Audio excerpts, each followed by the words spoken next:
patayan, edi pakalamin sa taong bayan, patayan. Ako nga, pinapaalam ko sa inyo, yung kambing namatay eh. Yung kambing daw niya Yung presidente pa ng Pilipinas. Tatakutin niyo yung mga tao na fake news. Tapos kayo, magpe-fake news kayo. Yes, pag yung sila pwede. PTV4, warning sa inyo, lalong nagkakaroon ng haka-haka ang mga tao. We need the truth. You tell us the truth.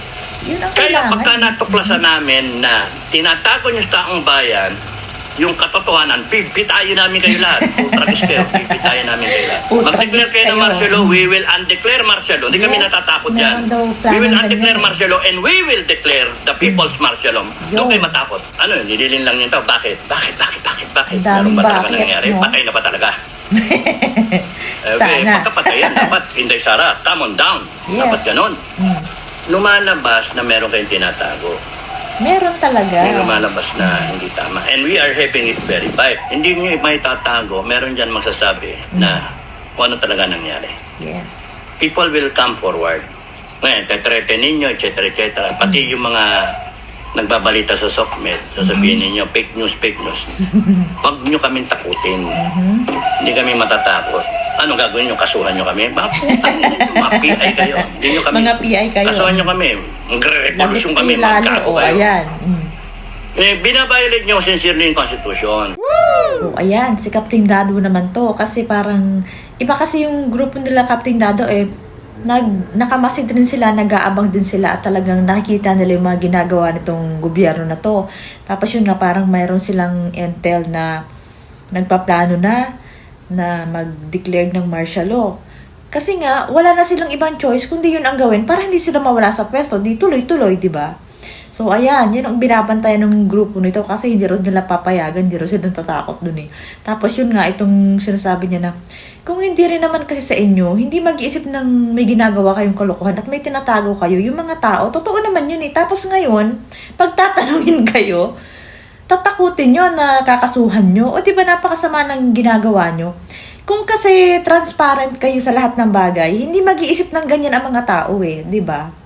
Kaya yan, ito sinasabi niya na yung mga tao na sangkot din sa pagtatago na yan, kung talagang hindi na maganda ang kalagayan ng Pangulo, ay mananagot din kayo pag talagang yan ay nawala na. Ayan ang sinasabi niya. Talagang ito yung grupo ng mga to, dalawang grupo to talagang handa na itong mga to makipagbakbakan anytime na lumala ang sitwasyon. May nasakap akong balita. Ayan. May gusto daw mag-declare ng martial law. Ano yan? Pre-arrange, may pirmado na. Yes, planado yan pagka ganyan. Whatever na may just in case. Huwag kayong mag-declare ng martial law. No. You follow the Constitution. Wala na kasi silang ibang choice para hindi mawala sa pwesto kaya ganyan. Our way of keeping things in order. Ang taong bayan sumusunod sa Constitution. Pero kung kayo, sunod-sunod, patong-patong na paglalabag sa Constitution, at dadagdagan nyo pa ngayon, na yung kung meron mang problema sa kalusugan ng presidente, kung patayan, edi pakalamin sa taong bayan, patayan. Ako nga, pinapaalam ko sa inyo, yung kambing namatay eh. Kahit may sakit pa lang, yung presidente dapat pa alam. ng Pilipinas. Tatakutin nyo yung mga tao na fake news. Tapos kayo, magpe-fake news kayo. Yung PTV4, warning sa inyo, lalong nagkakaroon ng haka-haka ang mga tao. Yes. We need the truth. You tell us the truth. Kayo, pagka natuklasan namin na tinatago nyo sa taong bayan, yung katotohanan, bibitayin namin kayo lahat. Kung tragis kayo, bibitayin namin kayo lahat. Mag-declare kayo ng martial law, we will undeclare martial law. Hindi kami natatakot dyan. We will undeclare martial law and we will declare the people's martial law. Doon kayo matakot. Ano yun, nililin lang yun tao. Bakit? Meron ba talaga nangyari? Patay na ba talaga? Yun lang sana. Pagkapatayan, dapat Inday Sara, come on down. Dapat ganon. So yung mga tao na hindi basta-basta metikuloso. Yes, yung mga wala lang. Yung kung ano lang makita, yun na. Yes. Ayun, okay naman pala buhay eh. Yes, ang daming okay ganyan. Kayo, wala na kayong ginawa. Kung hindi kayo manloko, mga DDS, mga ganun na sasabihin nila. Isisisi pa dun sa mga DDS na samantalang sa sila mga katalino.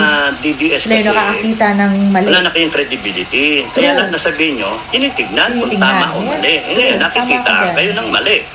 So, ibig sabihin, Captain Dado. pagka nagpo-post ng gano'n, nag-upload ng mga gano'n na mga mensahe ang gobyerno, and then hindi totoo, nambubutol na, Yes. 2 beses na ngayon, yung isa si Enrile na buhay, lumalabas na meron kayong tinatago. Yes, totoo.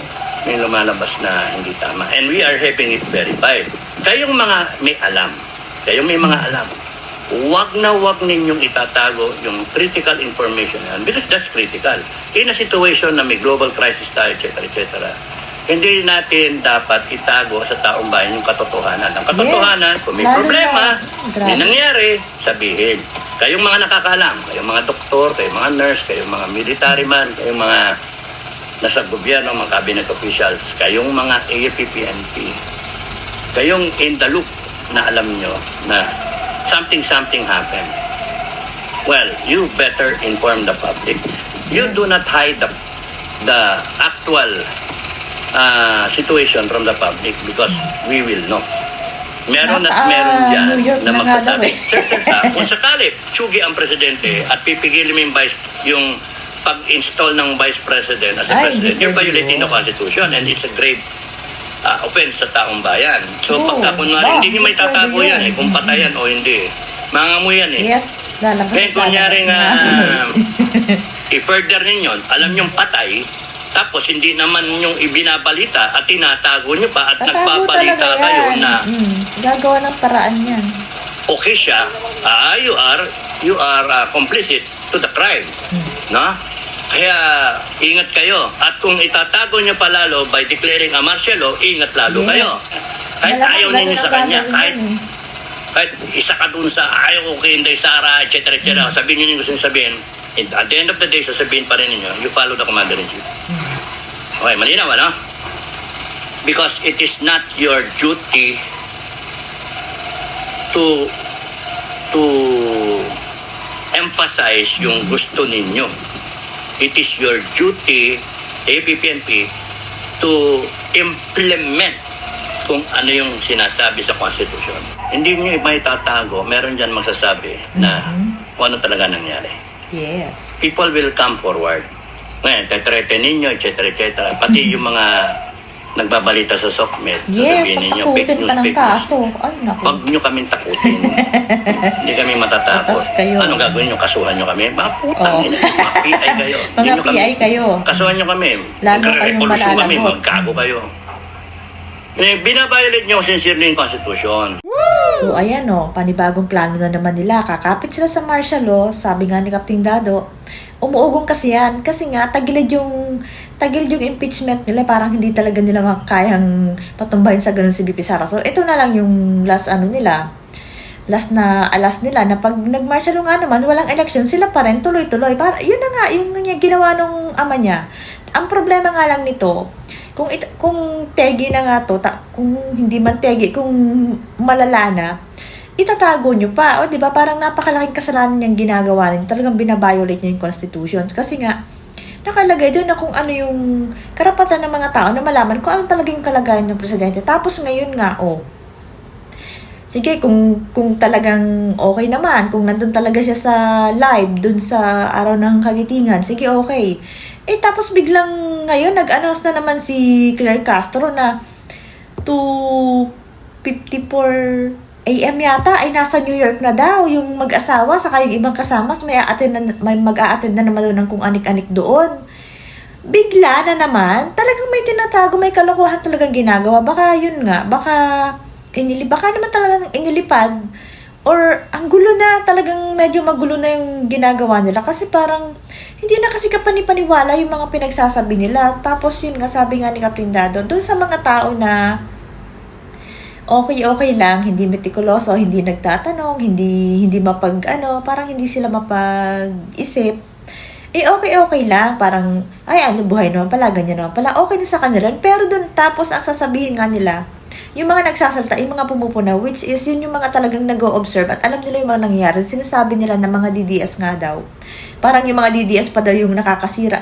Hindi yung nakakasira, sila nga yung nagsasabi para makita yung katotohanan. Sila kasi yung mga, tine-check nila lahat kasi wala nang tiwala eh.